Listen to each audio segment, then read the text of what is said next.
Hi everyone! For today, I want to share with you the Gospel from Psalm chapter 34 verse 19. So the Bible says that the righteous person may have many troubles, but the Lord delivers him from them all. So what does Google say about this? It says that God watches over the righteous and answers their cry for help.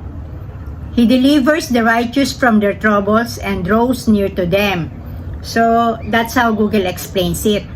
But as for me, for my own interpretation about this gospel, it means that being a righteous person doesn't mean that you are free from problems, trial, or pain. It doesn't mean that you will not experience suffering and problems as other people do. But it says in this gospel that righteous people have an edge or advantage over those non-believers or those people who say that they believe in God, in Jesus Christ, and the Holy Spirit, but their actions prove otherwise. And what is this advantage? It says that if you are righteous, God the Father, God the Son Jesus Christ, and God the Holy Spirit will help you with all your troubles.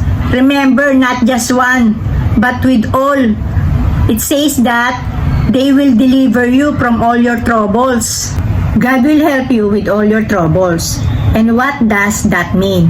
It means that you will not be defeated by problems and trials. It means that God will help you to overcome and solve them as you go on with life. What a very beautiful promise for those righteous people and for those people who always seek to do what is right, because that is what God is asking us to do. To be righteous in everything we do and say as our Lord and Savior Jesus Christ. So my dear brothers and sisters in Christ, this Bible verse is just one of the many beautiful promises of God for all of His children who always try to do what is right in the eyes of God. And our God is faithful because just like His promises to Abraham, God has blessed His entire family. From his son Isaac, to Jacob, to Joseph, and until today, to his chosen and beloved country, Israel. And as God bless Abraham's family, may God bless my family and yours. So until my next video, blessings, blessings everyone. Bye!